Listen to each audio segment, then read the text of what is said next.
A lot of confidence that he's going to be able to execute the Greenland deal, since he hasn't been able to execute any of the other ones. But he is going to make his first trip next week to Denmark, which, even though this has it's independent, it's part of the kingdom, I guess, of Denmark. So what does that conversation sound like when he goes there? I have no idea. One of the things that I was just sitting here thinking about, right, besides the fact that he seems to believe that he can operate in the world as if he's in the early 19th century, or act like he can engage in the Louisiana Purchase. No, you stupid man. Trump is looking to purchase Greenland, which we subsidize and pay for the last 50 years anyway. But Booker X Lamumbo here with the IQ of a dead Bush, because in the history of mankind, black, entrepreneur moguls are just filled in our history books. And I'm going to tell you, as a Greek American, believe me when I tell you, a lot of logic that you have is genetic. Genetic. And in Africa, if it wasn't for white people like Trump, this guy would be living in a grass, one-story hut made of wood and grass. And he's going to judge Trump. And this neutered eunuch here, along with this inane, silly woman, moderator, are making fun of Trump because he actually wants to get what we pay for, title of Greenland. You know how much resources are in Greenland? Natural resources, everything from silica to gold to silver in the ground. But these two idiots don't know about that. And the one guy on the right here, little Caucasian boy, he mocked himself as not being an expert on Greenland and why they're even involved in this conversation. But, and then the black guy mocking the Louisiana Purchase.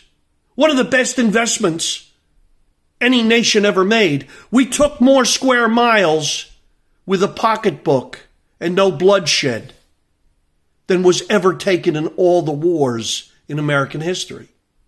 Or in European history. But you think this jackass, smart aleck academic, look at him. Look at him. He's Negro nerd. Negro nerd, okay? Not quite black, not quite white. Like this eunuch. They don't even know what they are. Look at this little soy boy. But they're going to judge Trump and mock him because he's stupid, because he'd want to buy Greenland, which would give us silica to produce everything from magnets to every computer chip in the world, which China has 90% of a monopoly on. You think this stupid ass knows that? He doesn't know that. But he assumes Trump is an idiot. Trump, who's a multi-billionaire, what's this guy worth? What did these guys ever build? Something is that I wonder what it feels like to be Donald Trump, to know that every room you step into, you're out of your depth. You imagine that? At every moment. Can you imagine this guy saying that? What depth is this guy in? Let me tell you, he's in the kiddie pool. Trump's a multi-billionaire. He's built buildings all over the world. What did this mental masturbatory nitwit ever produce? Hot air. Every turn. But he doesn't feel like that. But I think so, because this question reveals such a deep level of ignorance. Ignorance. So you can imagine him in conversations around trade policy and if he's in the conversations. I got to tell you, we are living in a cartoon world where some unqualified buffoon who happens to have gone to college on government grants and has probably as many degrees as most thermometers. You know where half the thermometers go in your body, don't you? The ones that don't go in your mouth, you know where they go, right? So when you listen to this, I'm going to go back to the beginning, just so you can hear a little Miss Catty Chatty here, this inane female, okay? Because, we got to hear, in between their shoe purchases and their manicotti recipe, we got to suffer the indignity. Look at her in her little pink dress, and I want you to hear this from the beginning because it's too perfect. Oh, is this onion? Okay, let me go back to the beginning here. Face only a mother could love, by the way. But here it is in the beginning here. And there's Greenland, just to give you an idea.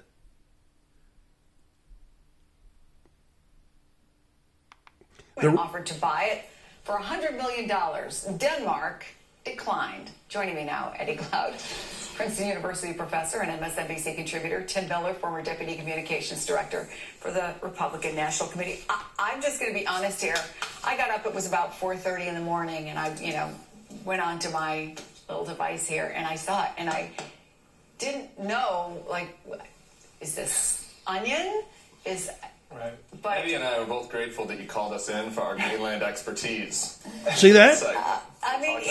They have to admit their inanity. Like a joke. Yeah, it's a joke. The president apparently has been very serious about it, and not only that, they've told him they were going to investigate it very seriously. So is that because they think we should acquire Greenland, or just because you tell the president we will investigate it and hope he forgets about it? Yeah, I think there are a couple of problems with this. I think the main problem is that despite pitching himself as a great deal man, we've heard enough. But could you imagine what they'd say to Seward? And just to show you the pundits and the retarded media has always misunderstood history. Because at the time that Secretary of State Seward, under Abraham Lincoln, bought Alaska for $4 an acre, do you know what that property is worth today, just in minerals and resources? And these idiots would have mocked that purchase, as they did in the day of Seward. In the 1860s, they called it Seward's Folly. Thomas Jefferson structured the deal to buy Louisiana. And by the way, when you think of the Louisiana Purchase, you're thinking of like New Orleans. The land went all the way to Montana. The whole central part of the United States, encompassing over 13 to 15 states. Today's geography and boundaries is what the Louisiana Purchase. But these expert nitwits that have college degrees are mocking Trump, who is so brilliant in economics. Could you imagine that he's got to suffer the slings and arrows of nitwits like this? I got to deal with that kind of feeling in my business, my little world. 30 years ago and more, I made a lot of predictions that have all come to pass. And I have people call me up and say, geez, how did you know? And believe me when I tell you, I'm not Nostradamus or Kreskin. If you didn't see what happened to my industry coming, you're an idiot. And guess what? My industry was full of raving idiots, especially the people that made it to the CEO and CO levels, because they get there by the affiliatory relationships. So if you golf, drink, fornicate, you get in the club. Especially if you're over 6'2" and have the IQ of somewhere between shoe size and room temperature, but you look good in a 44 long, you get the job. And God forbid if you try to explain in a marketing perspective about demography and trends of purchases, they look at you like they're on Quaaludes. Like, why is this guy talking about this? Well, 35 years later, after how many thousands and tens of thousands of people no longer have careers in the industry? And it's now multiply that times 1,000. That's what Trump must go through.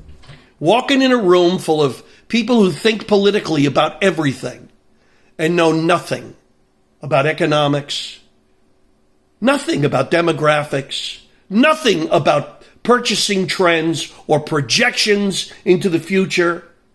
Could you imagine?